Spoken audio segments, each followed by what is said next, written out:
Greetings and welcome to this episode of Everybody's Business, sponsored by the National Entrepreneur Center. I'm Jerry Ross, and I've got my sidekick here this morning with me, Rachel Madsen. Good morning, everybody. Great to see you this morning. You look full of energy and ready to roll. Oh, thank you. I think it's the shirt, the color. It brings the energy. And it's Tuesday. Oh, yeah. Well, for us in recording world, it's Tuesday. It is. So for you out there listening today, we're glad you're here.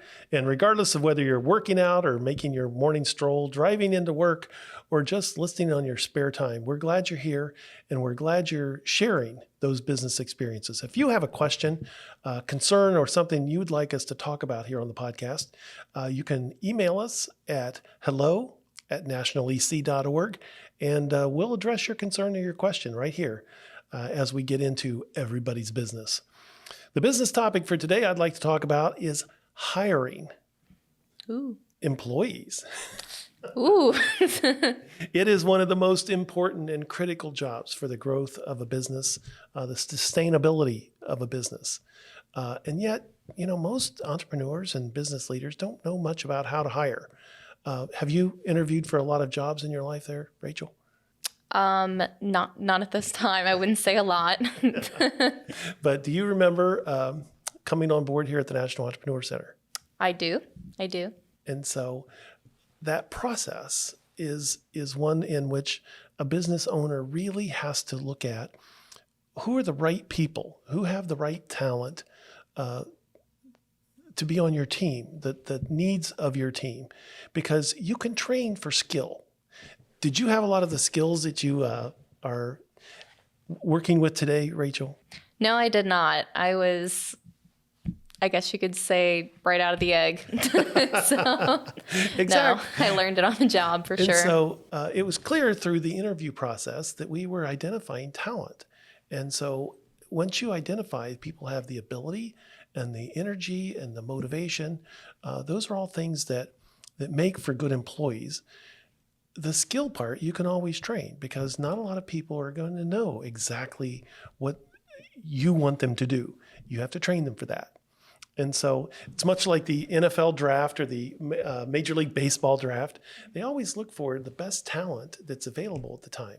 And then they bring them onto the team and say, we can teach those skills. I'm going to talk about two books. One is First Break All the Rules by Marcus Buckingham. And he talks about the questions that you need to ask employees to ensure that you are providing them the best opportunity for success. And that's, do they have the tools, and do they have the knowledge, and do they have the support? There's also another book called Good to Great by Jim Collins. And in that book, he talks about getting the right people on your bus. And so he says, if you get the right people in the right seats on the bus, they will get you where you need to be. And so you need to take time up front to hire the right people with the right talent, and then teach them the skills that you need them to have to be successful.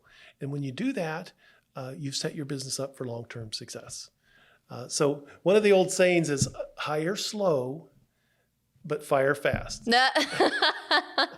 And so talking about how you let people go, well, that's for another episode. But for right now, hire slow, hire for talent, take the time to make your employees successful. You got any more for the group listening this morning?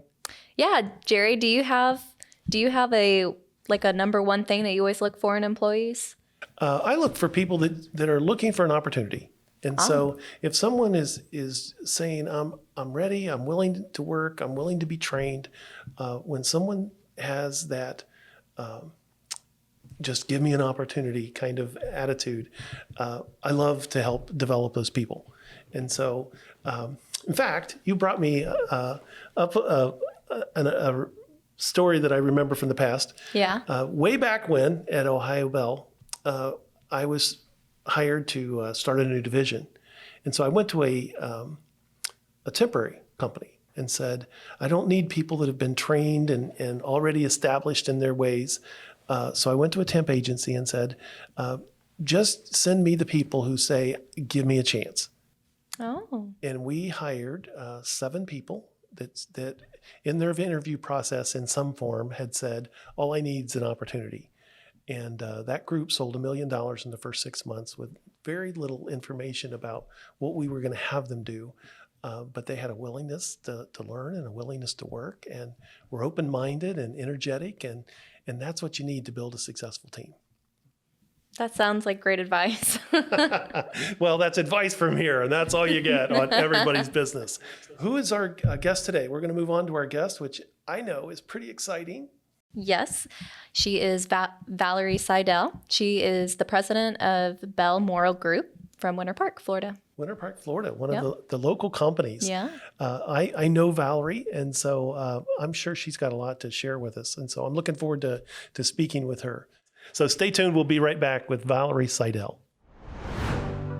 Accion is the largest nationwide nonprofit leading network in the United States, with over 25 years of experience serving small business owners across the country. With a variety of loans, financing, and microloan products, Accion delivers access to the financial resources your small business needs to grow. From capital and financial advice to an experienced community of support, Accion delivers. Through term loans from $300 to $1 million, Accion supports a diverse range of entrepreneurs and industries in our business community, helping them take their idea from paper to pavement through access to the capital they need. Get in touch with your Accion representative today. Now, here is your host, Jerry Ross. And we're back. We're talking today with Valerie Seidel, who is president and principal economist of the Balmoral Group in Winter Park, Florida. Her economics experience is focused on infrastructure valuation, geospatial and statistical models of resource allocation and optimization, and last but not least, cost-benefit analysis. The Balmoral Group operates in the world of infrastructure and natural resources and has evaluated economic issues for more than 15 years. Valerie's completed her graduate work in economics at the University of Sydney, and she maintains offices in Winter Park, Sydney, Australia, Tallahassee, Florida, and Beaufort, South Carolina. Prior to her graduate work, Valerie worked as a federal banking regulator and in commercial banking for 10 years. She's also a member of Leadership Florida and was in Class 31, which is where we met a few years ago. I'm pleased to welcome our guest this morning, my friend, Valerie Seidel. See, I promised I wouldn't say anything untrue. Good morning, Jerry. It's so good to see you. Thank you for joining us this morning. How are you doing? I'm doing great. You know, we can't complain. We're fortunate to be in an industry that's still really busy, and we've been fortunate to continue to churn out some really interesting work and have everyone pivot to a remote situation. So we've been very fortunate. That is very fortunate to have that kind of an operation where you can do that. So tell me again, I gave a brief introduction, but tell me again what the Balmoral Group does. So we are an economics and civil engineering firm. So I'm on the economics side, and we focus on modeling impacts of different policy decisions or different projects or different plans. So for example, if you implement a certain watershed plan this way, it will impact these people or these species in this way from an economic standpoint. And if you were to do it this other way, here's what those impacts would be. So we really focus on bringing economic insights into the policymakers. And so not just economic insights on the businesses, but on nature and the economy of environmentalism as well.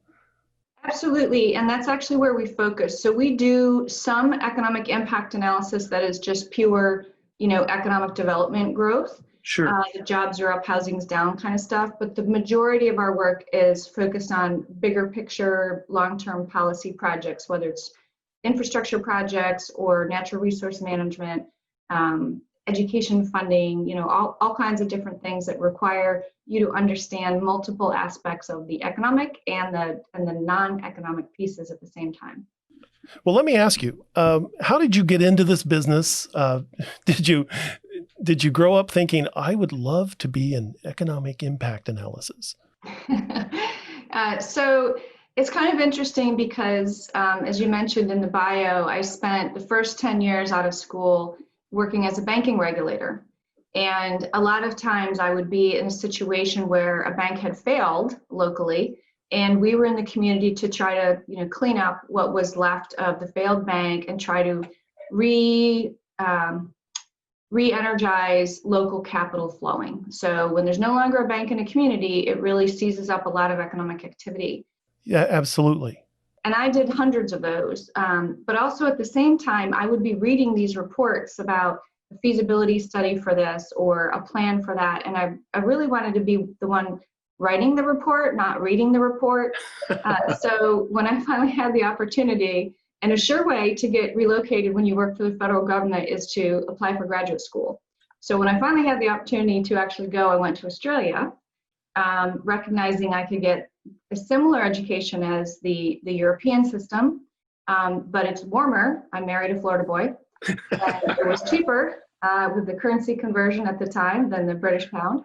And so I went down that path and really learned to focus on some of the development issues and the trade-offs, which is, a lot of what economics is evaluating the trade-offs between two decisions and looking at those in the context of development versus what the various implications of decisions are and how to help policymakers understand what the measures of those are.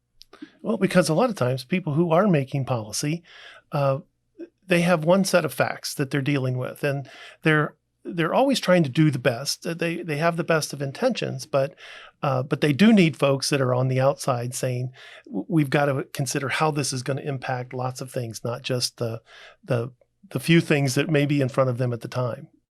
For sure. And, we do operate, a lot of our work is in Florida, although not all of it. And, one of the things I say is if you go to California, you can't open a car door without hitting an economist. And here in Florida, there just really aren't that many of us. And so it's not as common to stop and think about the economic implications of some of the policy decisions as it is in some other states. And I like to think we've contributed to that. And so as businesses are considering maybe expanding outside their state, outside their country, they're going to find that they have to as well consider all the impacts of a different culture, a different set of regulations and those kind of things. How did you decide to go to Australia? Had you been there before? Well, only once. Actually, my husband and I went there on our honeymoon. And so we happened to be there in October, right about now. This Saturday is our 22nd anniversary. Congratulations. Thank you. And we were there for almost a month. And in Australia, it's a little bit different. You don't start looking at colleges and, your junior year and have all this plotted out. So it's a little closer to the actual day, real time, in part because your ending exams and your leaving exams have a lot to do with the financial aid that you qualify for and the level of school that you can get into. And so their school, their fall is, February-ish, March, opposite of ours, of course. And so in October was sort of education month. And so as we were reading the newspapers each day just to get a local flavor, there were articles in there, all the colleges and universities were promoting, why you should come here.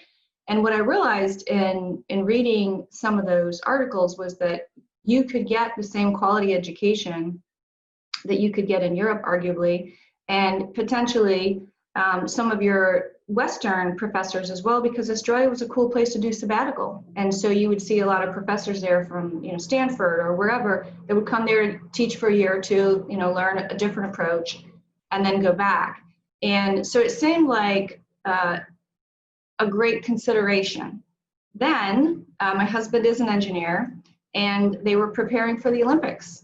So they couldn't find engineers to save their lives. Everyone was busy building facilities for the Olympics. And we were being told, you'd have a job in a day. They desperately need engineers. So we came back and said, yeah, we should move to Australia and go to graduate school. So what that tells me is there is a benefit to travel and there is a benefit to reading. You can find opportunities when you do both. That's right. Well, we're going to take a break right now. And when we come back, we're going to talk to you about some of those lessons learned in your years as an entrepreneur. So hang on to those thoughts and we'll be right back. The National Entrepreneur Center in Orlando, Florida has been around since 2003 and today is home to 14 business support organizations who have a single mission to help you grow your business. Through free business coaching, low-cost training, and valuable business connections, these 14 business support organizations assist thousands of entrepreneurs each year in starting, growing, and scaling their businesses. So why not visit the website at nationalec.org today or give us a call at 407-420-4848 to discover how you might take your business to the next level. And by the way, the National Entrepreneur Center is funded entirely through local sponsors, which include Florida Blue, Fifth Third Bank, the Orlando Magic, and Seacoast Bank, just to name a few. So let's get connected today and get growing. Check out our website at nationalec.org. We're back. We're talking with Valerie Seidel, the president of Balmoral Group in Winter Park, Florida. And Valerie, loved learning about your background and your business. But what I'd like to do is share with our listeners today some of those lessons that you've learned as an entrepreneur, some of those challenges that you've had, what keeps you up at night, and those kind of things. Because we have listeners in all phases of business, whether they're thinking about getting started or whether they're in the growth stage or looking to exit with an IPO. So I'd like to tap into your experience, not only as an entrepreneur, but as a woman entrepreneur. If someone is thinking about starting a business today, what golden nuggets do you have from your experience to share with them? So if you're thinking of starting a business, I would say a couple of things. One is you need to really sit down and think about the paths to revenue that you have and realistically assign a feasibility of achieving those in your first 2 years. So if you think, well, this client will give me some work and this client will give me some work and this client will buy my product, kind of go through and assign to them a probability to each one of them on a scale of 1 to 100, how likely is that to occur, and be very candid with yourself. And then kind of add those up and look at what does that mean for cash flow and how much capital do I need to have, whether you're pulling out a home equity line, you're using credit cards, whatever it is, you really need to have that up front because you're going to need it. And I think having that little cushion and thinking through that process will help you get past a lot of the early bumps and the early pain and disappointments that you will invariably encounter in your first year or two. The second thing I would say is you can't be visible enough. So anything you can do to increase your visibility amongst, your circle of influence, your circle of influence's circle of influence, and really treasure mapping all of your contacts to make sure everyone knows you're out there and everyone knows what it is you have to offer and what the solution is that you're bringing to the table. So no one hires us to write a report. No one hires us to produce construction plans. They hire us to solve a problem. I don't know what's going to happen if I make this decision. It could have this impact or that impact. We help them define that. I have a bridge that floods. We help them design, a new bridge or a new road that is going to solve that problem. So you need to think about what is the problem you're solving for a client so that you're positioning that as, not just I have another pair of socks, but I have a pair of socks that's going to solve a problem, and that's why you might be interested in it, and really trying to explore all of the paths that you can to accomplishing that. And I would say the final thing would just be persistence. Some of our greatest failures opened so many doors, and I can think of some specific instances where we had a bad situation with a client. And because of that bad situation with the client, it forced us to go out and really get out of our comfort zone and bust into some new areas. And ultimately that opened up so many more doors for us than this client that we thought we had to have. And so it's just really keeping an open mind and keeping your nose to the grindstone and recognizing that every disappointment is also an opportunity, and making sure you're keeping your mind open enough to look around the corner for that next opportunity. Wow. I would love to write down all three of those and frame them and hand them to every entrepreneur that comes through the National Entrepreneur Center. Focusing on profit and the probability of success, I think, is key. Many small businesses that I talk to, I say, if you're not focused on profit and you're not making profit, then you have a hobby. A hobby you can spend a lot of money on. You don't have to make any money. But as soon as you get into business, that profit word has to come into play. And so you do have to plan. The idea of persistence, there is going to be those challenges and those setbacks, and picking yourself up and moving forward is one of the keys to success, because that does make you go outside your comfort zone. And finally, I've told businesses it's going to take twice as long as what you think, and it's going to cost twice as much as what you think. And so after you've done all those calculations, there is a time to say, I need to put in that room, because entrepreneurs are optimistic and say, I can do this in half the time. And most of the time it takes twice as long as what you think and costs twice as much. In our business, one thing that some folks struggle with is you almost have to have more work than you can handle at any given moment. And when you're first starting out, that's really hard to grasp, because you think, oh, I needed $50,000. I landed $50,000. Yay, I'm set. At any given time, the phone can ring and a client calls and cancels an order because of things out of your control. They lost funding. There was litigation. Some other thing happened. You could be doing COVID-19, right? An absolute bang-up job, and the phone can ring and your work stops. So you have to cushion yourself in having really a little bit more than you need for that portion that will drop off without any warning and at the least convenient time. Exactly. That's kind of Murphy's Law, right? Well, but I also think part of that equation is deciding what it is you do and what your strength is and what it is you don't do. Because sometimes as an entrepreneur, I would want to take that business because I needed it to make payroll or something. And many times it would take me out of what my strength was. And I would end up losing money on that deal rather than saying no to that deal and going out and finding one that was in our wheelhouse. Have you ever had that happen to you, where you had to say no to a client? Yeah, and I'll tell you, we have we use a piece of research on collaboration to really help us make some of those decisions, and we found this really valuable. So one of the things we do is annually we'll get together and look at our client list, and that includes our teaming partners. So in our industry, a lot of times you'll go after a project teaming with other firms, one or more firms. And so we go through every year and evaluate not just profit. So are the projects that we've done when we've teamed with firm A, are they profitable, but do they provide the right amount of support? Are the handoffs between tasks seamless? Are they there to explain things if there's a problem? Are they providing new information and new insights? Are our staff learning something cool? And are they nice? Because, if they're not nice, really, why own your own business if you got to work with people you don't like, right? And so we make a lot of decisions about, okay, the work with this firm is not going to be that profitable. We know there's going to be some problems, but you know what? Our staff is learning really cool new tasks and new skills, and they're really nice. So that can make up for some of those other things. And in other cases, it may be that, it's not going to be smooth. None of this is going to happen, but that work tends to be very profitable. It pays the bills. And so we really use this sort of matrix approach to looking at those, recognizing that some are just to pay the bills and they're not as fun, and some are really cool and probably don't help pay the bills so much. That's great advice. Once again, from Valerie Seidel.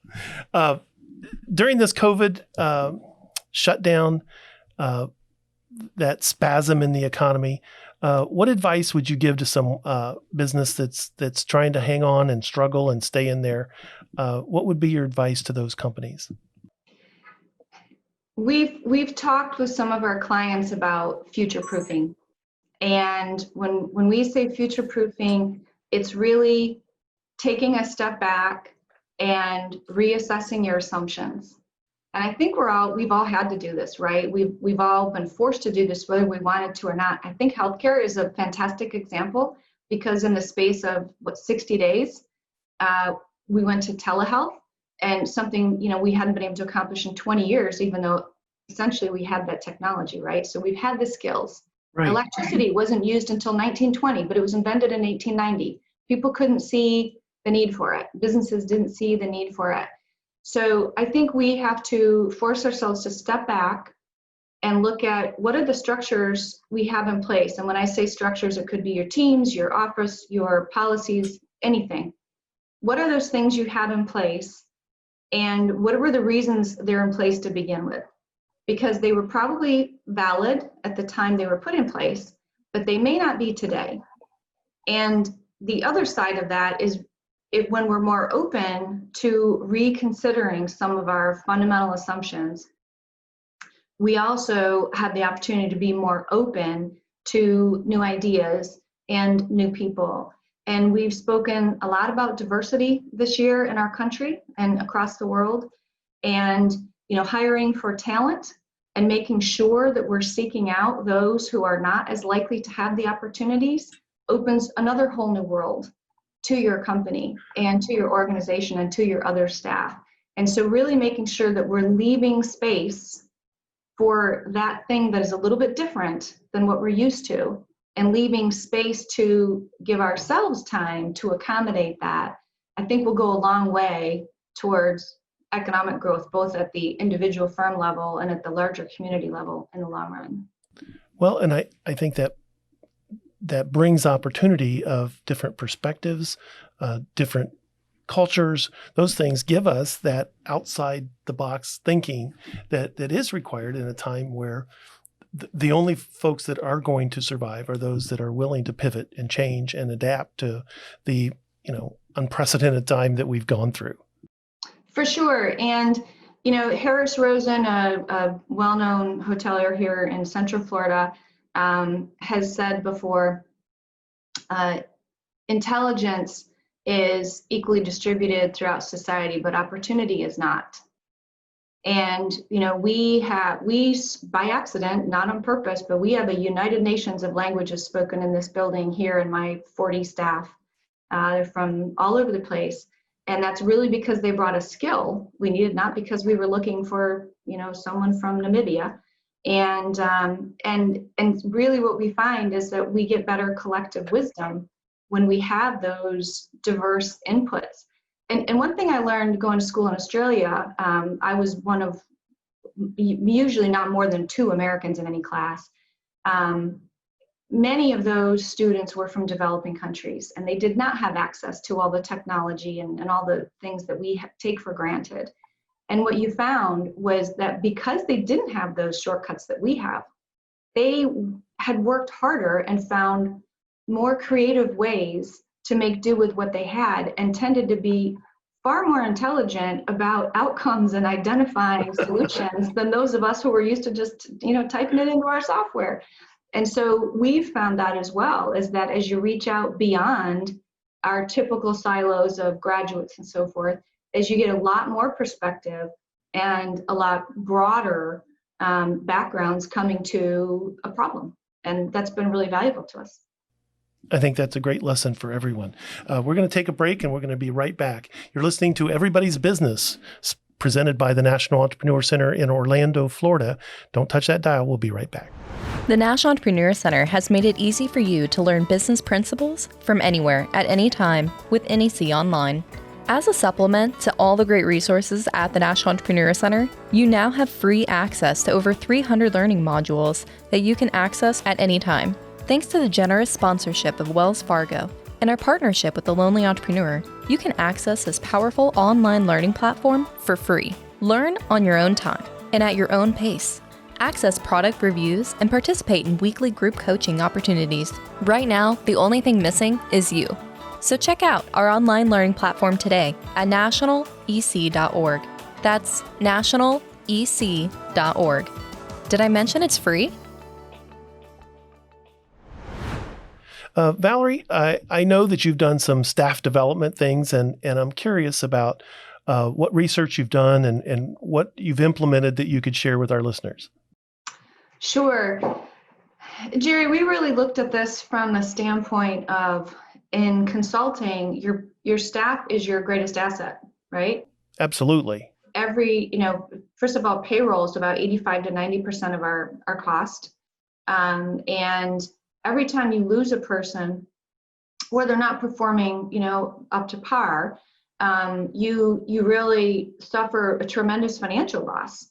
And so if we were going to be at the top of our game, we had to find ways to keep our staff engaged and to continue to challenge them and to continue, to push them to the next level of productivity. And we really did a lot of research around, in consulting firms, generally you're expected, you come out of school, you're an analyst for a couple of years, and then you might be like a deputy project manager, then you're a PM, then you do business development, and then you're the client face and a principal. Well, not everybody wants that path. And that's been the traditional path. But in particular, a lot of kids, may I say, coming out of school, they don't see that as appealing at all. And yet they have many other qualities and skills that are very valuable to us. So we spent a lot of time thinking about what are the paths that make sense and what should we expect of you at each level of that path. And so we let our staff, I shouldn't say let, we have our staff each year reset and say, what track are you on this year? So maybe I just got married and had kids, and I don't want to be on the PM track for a couple of years. That's kind of a traditional one, except now more people are comfortable saying that, men and women. Or it may be that I've been doing this and I need to take a back seat because of some other things going on in my life, and I would like to just focus on production for a couple of years. I'll be an outstanding producer for you, but take away the client interaction and those things. This is what I need right now. Or I want to be the guru. I want to be the one they call when they say, we've got this complex GIS question or a complex GeoPet question. I'm the one that the person at the other firm calls and says, hey, can you help me out with this? I know you're really good at this. And so we have these paths set up so that each year they can reset, really at any time they can, but formally we have a discussion at least once a year to make sure we're still in the same path, and that we really look at what are the expectations at the analyst level, at the research economist or the project engineer level, at the deputy PM level, at the senior level. And then there's a point at which folks really want to hone their craft. They want to be really good at what they are doing, and that doesn't always involve supervising other people. But they might want to have input and sprinkle their knowledge around where they need to 10% of the time. And so that chief role lets them do that without the baggage, if you will, of supervising and managing and Right. managing deadlines of projects and so forth, and still lets them provide their knowledge and transfer that knowledge to the next generation in a way that lets them be fulfilled and enjoy their work and continue to do really challenging work and not get caught up in the day-to-day management requirements. So we are fortunate. We've been in business for 15 years. We offer a sabbatical at 5 and 10 years, and we have had several people take their 10-year sabbatical. Wow. So we are very fortunate. We've had great retention, and in many cases where we've had turnover, it's been okay. There's not always a fit, and sometimes you have to recognize there's not a fit, and you'll do great at another firm. And so we've really spent a lot of time in strategic planning each year on refining those approaches and helping people focus on competencies, specific competencies. It may be perfectionism. It may be, ability to deliver a bad message to a client or to an employee, or it may be developing your direct reports. But we really focus on specific competencies that are important to us as a firm and make sure that our staff has every opportunity to develop those competencies. Well, I've seen that work in corporate America, where in sales they'll take the best salesperson and make them the sales manager, and that's not necessarily their skill, and yet that's the path that they say if you would like to move up within the organization. So they pigeonhole you in, and so allowing your employees to express what their interests are without being punished for saying, maybe I don't want to do that right now, or my life situation is different. To have that kind of program, did you have a company that you worked with, a consultant that you worked with, or was that something that you researched on your own? It was all of the above. So some of it was, as I mentioned, I went out to lunch with, partners at various firms and just talked about, how do you guys do this? And, what's your approach? And then we also worked with two different consultants, individuals that I had known from, actually in both cases from nonprofit boards I was on, and I knew that they were in this field. And in one case, just called them and spent several meetings on the phone with them. And then the other had the individual actually come to our strategic planning and facilitate these discussions among all the partners so we could hash out what our priorities were and how that would manifest itself in actual operation. Sure. And some people, when I've had this conversation in organizations, say, well, that's going to cost a lot of money and that's going to take a lot of time. And yet they don't factor in the time and the money that's invested in turnover and that you lose. And when that experience walks out the door and that investment that you've made, there's a cost to that too. For sure, for sure. And I think firms dramatically undervalue the cost of turnover. It's not just the fact that you go a couple of months potentially without someone billing, but it's also that we look at it as any new hire. I don't care if you have a PhD, I don't care if you have 20 years of experience. If there's one thing we've learned over and over again, it's going to take 2 years for you to fully be on board of the Balmoral way of doing things and of treating clients and of treating your coworkers and of undertaking a project. And so we're going to be looking at 2 years of training the minute someone walks out the door with the next person before they're fully productive again. So if you factor in 2 years of salary, and I would wager a guess that if people were honest with themselves, most places you'd probably find that's the case. It depends on the level of complexity of the work you're doing, obviously. But if you really took that into account, you would find that cost is a lot higher than what you're allowing for. Well, and also not just in the employee, but in the team, in that means other people in the team are going to have to step up their game, and other people in the team are going to have to also participate in helping onboard the new person. Right. Well, and the flip side of that is, as I mentioned, sometimes it's okay when people leave. It is. There's a great quote. I don't know who to attribute it to, but the only HR decision you ever regret is why it took you so long. And generally, by the time management is dealing with something, the staff around that person has been like, for crying out loud, when are you going to do something about this person? For months. Right. And so the quicker you are able to address those situations, and if you have defined paths and if you have defined expectations, it's a lot easier to see those red flags earlier and say, you know what, this person isn't progressing where they should be right now. And so we've got a plan, but if that plan's not working, we need to be working on an exit strategy that would be better for everyone involved. Right. Because sometimes it's not that the person doesn't want to, it's they may not have the skill. And sometimes it's just not a good fit. Right. They were a great interview. Right. Everyone's a great interview. And so I know you're not thinking this, but you may be thinking, why did it take so long for Jerry to go to a break? So we're going to take a break and we'll come back. We're talking with Valerie Seidel from Balmoral Group in Winter Park, Florida. The National Entrepreneur Center is a public-private partnership that is dedicated to promoting the growth and development of small businesses. The center is home to a variety of independent nonprofit organizations that offer free business coaching, low-cost business training, and powerful networking opportunities. Since 2003, the National Entrepreneur Center has successfully provided economic development through small business development. Anybody can connect with the National Entrepreneur Center by visiting the website at nationalec.org. That's nationalec.org to connect with resources that are great for everybody's business. And we're back. I'm your host, Jerry Ross. We're talking this morning with Valerie Seidel, who is the president of the Balmoral Group in Winter Park, Florida. Valerie, I'd like to pivot right now, which is the word of the last 6 months, and talk about what's been the topic for the last 6 months, and that's COVID-19. Tell me about your experience as a president of a company and dealing with something that has been unprecedented in our economy. Yeah, thanks, Jared. This has been a stunner, hasn't it? We had friends over from Australia, coincidentally, for a big dinner the week before we went into local shutdown. And it was like the last night you were allowed to have 10 people over, and it just happened to coincide with when they were coming into town, which was great.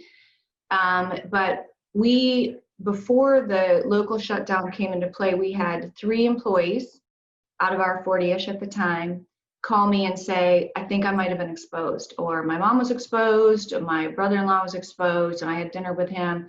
And we looked at it and said, okay, we can't just keep going through this guessing game. Let's add some certainty and say everyone's working from home from now on. Come in, get your laptop, get your monitors, get whatever you need to. And we watched other firms also deal with this uncertainty in many different ways, and there are no right answers right now, right? But we were really trying to just keep our staff informed and not have them wondering, when do I need to worry about childcare again? When do I need to worry about coming back in the office? Do I want to come back into the office? I don't feel safe in the office. So we went through a number of iterations of how we would re-office. We were going to do it in teams. We had this beautiful 4-10 program worked out, in for 4, off for 10 for the contagion period and so forth. And then, 4th of July happened, and, the numbers were spiking and we weren't comfortable. So at this point, we've told everyone, don't plan on coming back till year end. If you do come in, you're masked, you're social distancing, we're wiping down the tables after every meeting and so forth. And we have some people coming in because it's just easier for them to do the work here, but the majority of people are at home. Now, we were fortunate in that coming out of strategic planning last year, we recognized a lot of bottlenecks in the company were created by people not being able to get through to the principals for a decision, for certain types of decisions, and that was holding things up. And so we had just implemented Mattermost, which is a Slack. You're familiar with Slack, the instant messaging platform. It's Slack with security, basically. And it's called Mattermost. It's called Mattermost. And we had installed it in January, and we're in the process of testing it, of course, having no idea a pandemic was coming. But this has worked beautifully because I can sit and see my staff all day long, sending each other notes about, did you do that calculation on this project? Or do you need this QC'd? Or where is this at? Or I'm falling behind, I need help. And has really allowed us to seamlessly operate. Now, I just today have guys installing stuff that we ordered months ago for a brand new office. Nobody's been sitting there since March. I'm paying rent. I just paid $20,000 to install some glass walls that no one's going to see. They look beautiful. We're really having to evaluate, what does that look like? We were going to expand our office space. Probably not going to now. We're not sure long-term what that looks like. We have been counseling clients. We are economists. Our best read on this, it really depends on where you are, but our best read on this is, it's going to get worse before it gets better from an economy standpoint. Industries like ours lag, so we're still really busy, but we're starting to get the calls of, we need to pull the budget back. Here's a variance. We're going to have you reduce your fee. This project has lost its funding. This one wasn't starting till December, but just take it off your pipeline. And so the folks that have already felt the pain, to those that were still really busy, it was hard to appreciate how much pain those that were already feeling, were in. And now the other industries are going to start to feel it, unfortunately. And, based on everything we're seeing, at least here in the States and in the Southeast, we've got at least another year of this, what I'll call acute economic pain. And then we probably have another 3 or 4 years, arguably, of recovery period. And again, the industries are not going to be aligned as they might be during a normal slowdown, just because of the nature of the beast. Now in Australia, they took some really draconian measures around border closures and travel and so forth.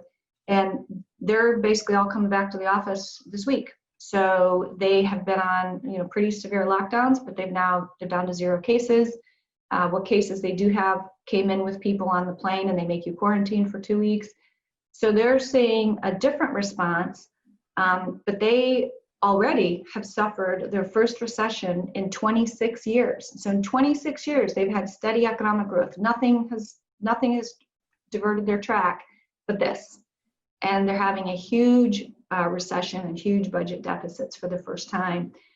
So the impact, again, on different industries is going to be different. The impact on different companies, depending on how flexible your company is and how diverse your revenue streams were. And, in many cases, just the fact that we're diversified between economics and engineering, and within engineering, multiple disciplines, protects us a little bit, because when one is down, one is up. Folks are really going to have to think about that going forward, and the diversity of clients, and not being too dependent on, a particular revenue stream or a particular product, which is always the case, but it's just underscored now. It has certainly been highlighted here in Central Florida with tourism, where lots of businesses are built specifically to serve the tourism market. And when people aren't flying and people aren't traveling and people are afraid to gather in groups, those businesses that were solely relying on that industry as their profit stream have been suffering greatly. And like you said, it may take 2-3 years for that to recover fully. For sure. If you see the estimates from the airports in Florida, they're looking at travel not resuming to pre-pandemic levels until 2025. And their budgets are based on that currently. So, we're in it for the long haul at this point, and finding ways to, it's a cliche at this point, but finding ways to pivot from, again, what problem were you solving before? And who else could use that problem solved now? Because the people that needed it solved before no longer have any money to pay you, right? Right. So who else might have that same problem that you could reframe your solution and direct it towards them? And that's really, I think, how we're gonna have to look at it. What's been your biggest surprise during COVID-19? Well, this is gonna be a real downer, but I would say, probably the biggest surprise has been, you remember when the Federal Reserve Chairman said irrational exuberance in the market? Yes. This sort of irrational optimism that, and really some of the irrational optimism, while we're all optimists as business owners, you wouldn't be if you weren't, you wouldn't be a business owner if you weren't by nature an optimist. But when we reduce the uncertainty, then we're kind of blinding ourselves to the reality. And what I mean by that is we're convincing ourselves there's less uncertainty than there is, because it feels better to tell ourselves that there's less risk here than there is. And I deal with this a lot in working overseas versus here. So I would say the Australian market is very risk aware. They want to know all the risks in every project. They want to know what are the risks, what could go wrong, so they can address each of them. In the States, we tend to be risk averse. Okay, we're going to deal with these 2 risks, but these 3, that's not really part of our deal. Let's not deal with that. And I think in Florida in particular, we have a tendency to don't ask the questions you don't want to know the answer to. And so to a certain extent, the chickens are coming home. The chickens will come home to roost. I don't know that they have yet. But our insistence on moving forward without full information in all cases is I think going to hurt some industries longer than it needed to. And in part that is because of this, if we just open everything up, people will come. And what we're finding is that if people don't feel comfortable, they're not going to come. You don't go to the worst part of town and stand out on a street corner at 2 a.m. because you might get shot, right? So why would you do that? So if people don't feel safe, Right. they're not going to go places, even if they can. They can, but they don't feel safe, so they're not going to. And I think that disconnect is difficult for people. I'll just say one more thing on that. I mentioned on Friday I gave a speech about COVID and economic recovery, and I had so many people come up to me afterwards because it hadn't clicked to them until my presentation that it doesn't matter what the rules are if consumers still aren't comfortable spending their money. And so I gave the example that, I have 40 economists and engineers here that used to be walking on the street and buying lunch and meeting their partner after work for a drink or to go to a shop. And we did an informal poll of who would be comfortable just coming in, even for an outdoor lunch, who's comfortable coming in for a while. And we matched the pretty consistent statistic of 30-70, 30% were comfortable, 70% said, I'm sorry, we're not there yet. And so even if we offer them 2-for-1 meals, even if we release all the rules, it's not going to change that those 70% aren't comfortable coming in. So we have to find other ways to make people comfortable.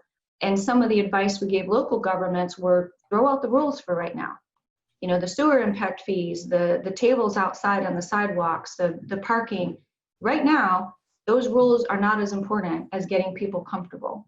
And Right. we really need to focus on getting people comfortable. Then you can put your rules back in, because we do need parking rules. We do need sewers to operate. It's obviously all that stuff.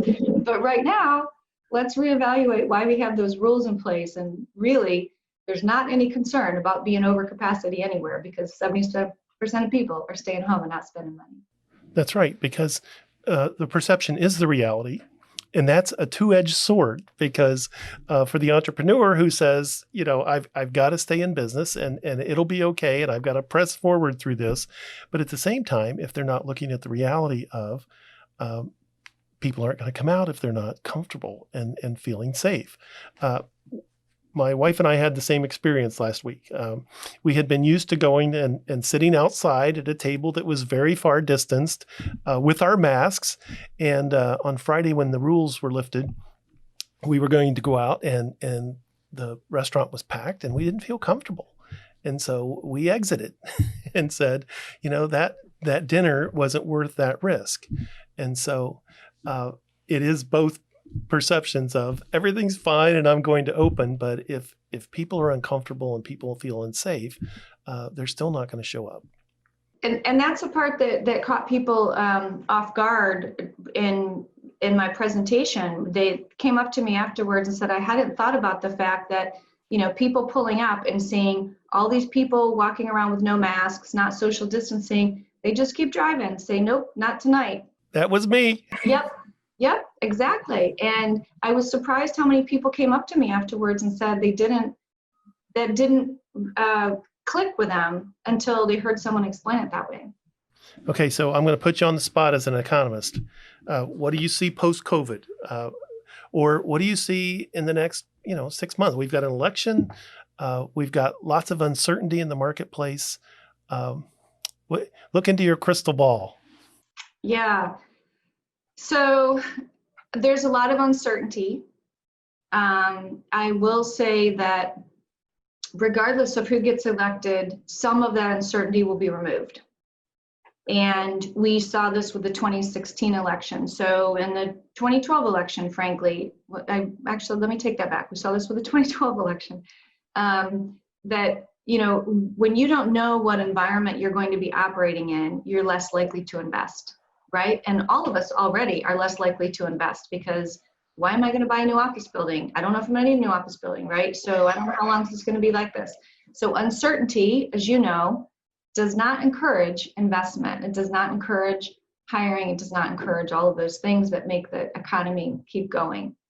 And so just having the election and kind of knowing which rule book am I following now, in itself, I think will free up some investment and free up some potential or some pent up capital and demand. So that's the politics side of it.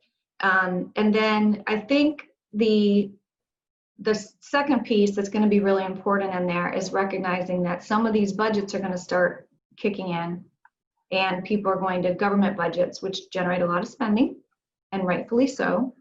And we're going to start feeling some cuts for some people losing their jobs, that were safe until now. But now with the budgets kicking in, some of that work is not going to be available, and some of those positions won't be available. And that will in turn cause some spending to not occur in the economy, which has its ripple effects.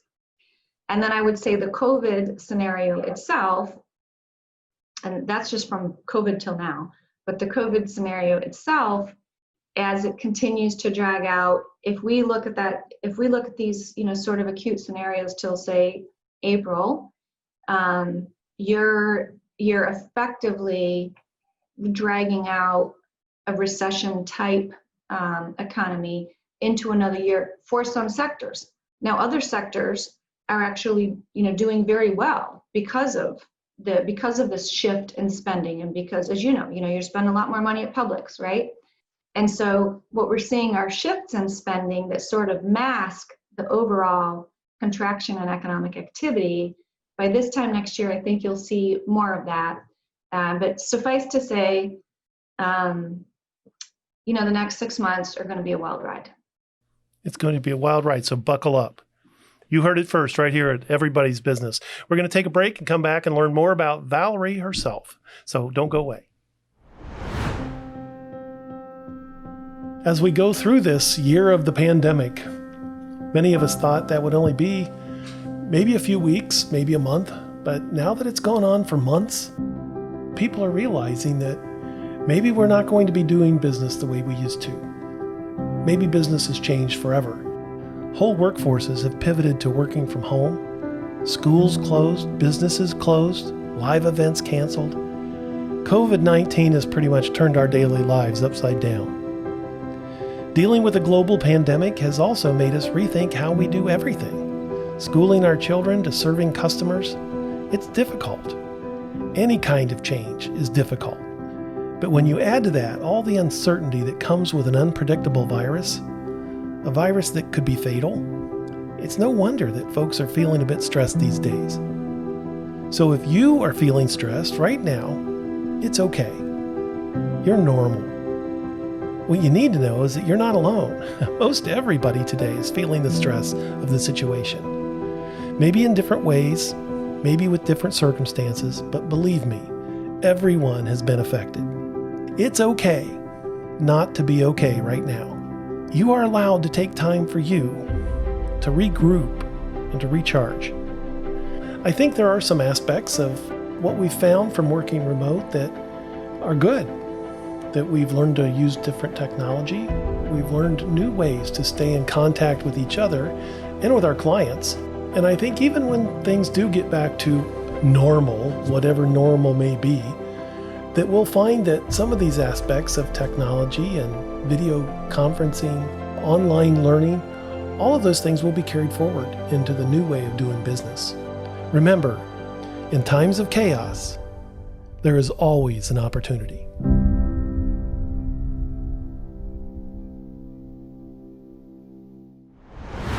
We're talking this morning with Valerie Seidel, the president of Balmoral Group in Winter Park, Florida.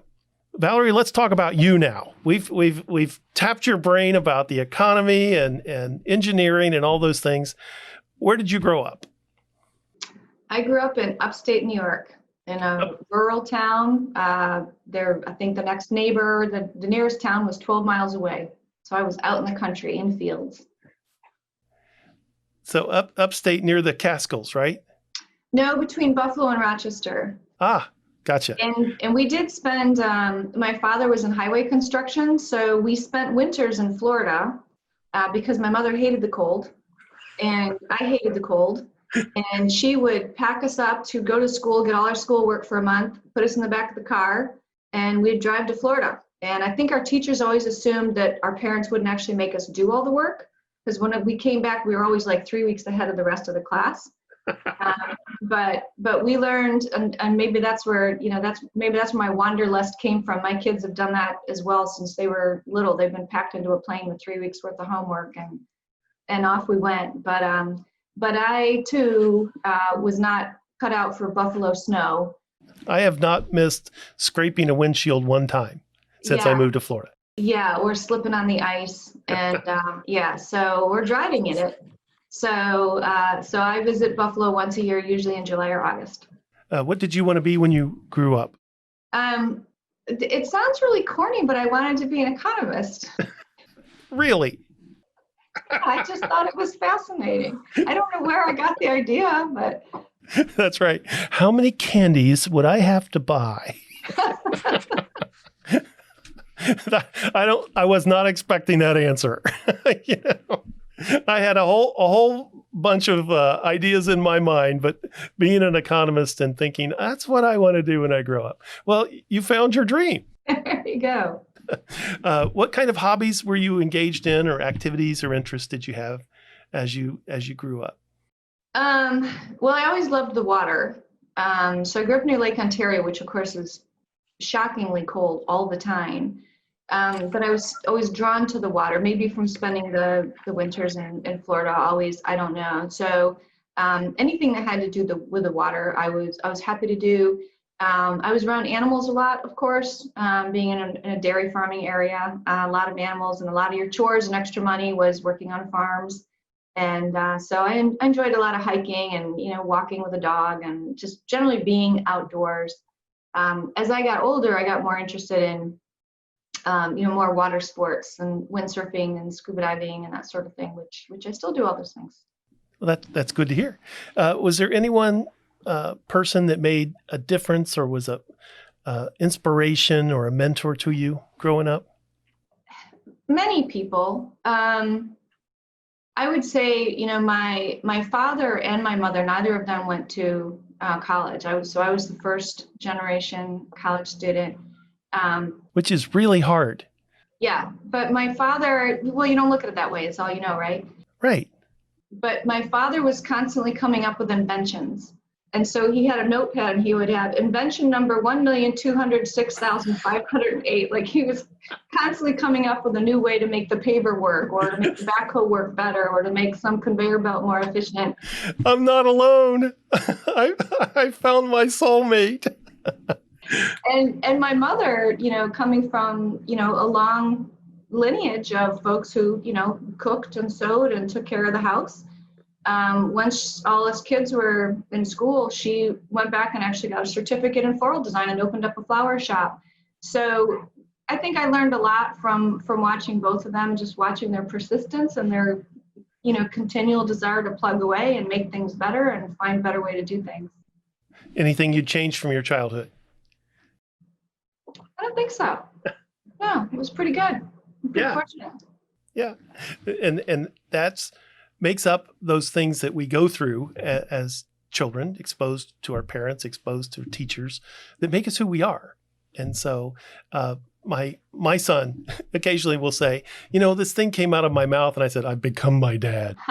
For sure. But there are also teachers that I go back to say, they taught me that lesson, and now today someone will say, how do you know how to do that? And I'll say, way back when. So we are a product of all of those experiences. For sure. We're going to get serious here. So I hope you're ready. If you were president for a day, Valerie Seidel, what would you do? What would you say? What would be your priorities? Well, I'm an economist, and I'm an economist that focuses on natural resources and infrastructure. So I would say my priorities would be really looking at future-proofing the United States. So I do a lot of work overseas. I see how other folks do things. There are plenty of places where the states are ahead, and there are plenty of places where we've fallen behind. And I think focusing on our environment, focusing on issues of carbon, on issues of renewable energy, and all of the ways that can open up our economy by creating skilled jobs across the spectrum of education, of credentials, of qualifications, really across the spectrum of our demographics, really is a way forward for the country. And if we were to put our investments into the technologies of tomorrow when it comes to energy and when it comes to sustainability in everything from how we build our homes to how we build our cars to all aspects of our supply chain, if you will, we would find so many new opportunities to bring people to the table and to bring people to better employment than they may have today, and at the same time solve, a planetary crisis. So that would be my mission if I were president for a day. In 24 hours, that's it. You pick a lane and you stay in it, right? There you go. What keeps you up at night? Not only as an entrepreneur, but as an economist, as a mother. What are the things that you worry about? Well, that is a weighty question as a mother and as a business owner. The environmental issues that we're dealing with that our generation largely has caused and we're leaving for our kids is a big one. I do worry about that a lot, and the fact that we're lagging in dealing with it as a country, and we have scientists telling us you have a deadline and you're nearing your deadline and you haven't started studying for the test yet. Human rights issues globally that we don't have the leadership position in we once had, and that's okay. We don't have to be the leader of everything, but we don't need to be complicit either. And I know that's a thing that the next generation really struggles with is, why would you treat anybody differently? Why do you care what the color of someone's skin is or where they were born? Like, who cares? Why they just completely don't understand that concept and why it's even important. And when you look at what's going on in places like Yemen and, the hunger and just horrible things happening that we're kind of, it doesn't not affecting my paycheck. Let's not talk about that. I have more important things to deal with over here. So I would say those are the kind of the two more overarching things I worry about. And then I do worry about both as this affects me and my family as citizens and taxpayers, but as well as our macro economy is our debt. So, our country, our federal government is effectively bankrupt. We owe so much more than we have. And states balance their budgets every year, counties balance their budgets every year, they're forced to. Thank goodness the federal government is not forced to, because otherwise there would have been no spending these past 6 months because no one would have had it. But we really need to get a handle on our debt, because when the rest of the world, what keeps me up at night is, what is the day when the rest of the world figures this out? And suddenly our currency is not so valuable anymore, and our bond ratings are not so high anymore because we've been printing money for so long. And they say, we choose not to buy your bonds. Right, exactly. And it all comes tumbling down. And we've been hosing down the economy with cash for 6 months. So how do we fix that? Well, I know I just gave you a macro question, to say, now, with no further planning, let me ask you, how do we fix the world? There's spending and then there's spending. And so anything that you're spending that's investing in the future that will benefit our children, that's wise spending. That's not money you're going to look back and say, man, I wish I had that $5 trillion. That you're going to be, thank goodness I invested that, because now look what we've made.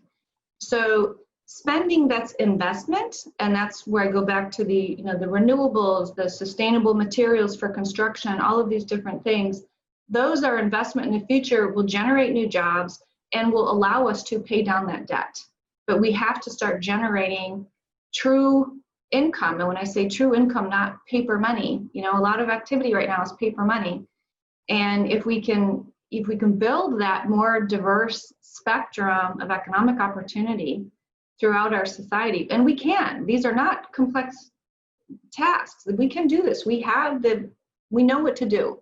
We just choose not to do it for political will reasons. But if we do that and we spend money properly, we can turn this around and we can benefit the future generations and we can get this debt paid off. But it requires political will. And that is a conversation that we need to have the next time I bring you on the show, is developing the political will to make those things happen. Let me wrap up today by asking you some really tough questions about your favorites. Okay. You ready? Yep. What's your favorite dessert? Ice cream. Ice cream. Any particular flavor? Actually, I take that back. Profiteroles. Profiteroles are my favorite dessert. You got to tell me what profiteroles are. Those little, it's like a cream puff. It's hot with chocolate, fudge, and then cream. Okay, now you got me. Where am I going to buy one of those today? At a French patisserie. Okay. You're on. What's your favorite movie? Favorite movie? Gosh. I'm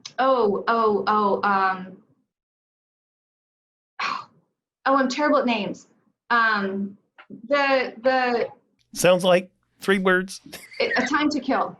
A Time to Kill. Coffee or tea? I hate coffee, but I drink it because it has more caffeine. Movie or book? Book. Pie or cake? Pie. Favorite TV show? I'm going to be one of those people and say I don't watch TV, but during the pandemic, we did watch a season of Jack Ryan on Netflix. During the pandemic, I did 2.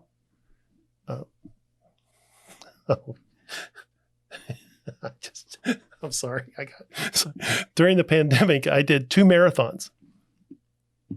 Friends, and Seinfeld. If you know me, you know I can't do a marathon. If you're having vacation, do you go to the beach or the mountains? Both, probably the beach more. Ballet or opera? Opera, Beer or wine? wine. That is what you need to know about Valerie Seidel. It's been a fascinating conversation. We appreciate you being with us and hearing all about not only the economy, but the issues that are facing all of us as we work through the daily journey that's called entrepreneurship. Thank you, Valerie, for being with us. I know how busy you are. Thank you for your time. Thanks so much, Jerry. It was great chatting with you. Well, and I look forward to us getting together again soon. For sure. We'll be back. Tune in and don't go away. If you have a business question that you would like to have answered, or if you would like to suggest a topic for discussion, we would love to hear from you. Just email Jerry at hello@nationalec.org. That is hello@nationalec.org. And we're back for final thought before we sign off for the day. Final thoughts on this is it occurred to me as we were doing the interview that you really have to be aware of the connections and the contacts you make. I connected with Valerie a few years ago through a Leadership Florida program. And today I learned from her. I enjoyed hearing how she runs her business, enjoyed hearing how she expanded to a new continent and those kind of things. But I was reflecting on the fact that we all learn from those people that we're around, but it's important that we make those contacts and we keep those contacts, because Valerie and I connected over the last few years to stay in contact. And today we had the opportunity to have her on the show and share some of her expertise with us. What'd you think? No, I think you're completely right. Being able to learn from others, saves you some work in the end to make your own mistakes just a little bit. It sure does. And you can't possibly, with the amount of information that changes and the speed that information changes, you can't possibly know it all. So it's great to have those contacts that you can go back and connect with and learn from. So it's important for you, and think about it this week, that you connect with those folks, whether they're friends from high school or college or friends you used to just play in the neighborhood with. There's always someone in your circle that can help you and that has that experience that you can learn from. And I think we learned that today. I think we did. That's great. Make contacts, connect with those old contacts, and we'll see you next week on Everybody's Business.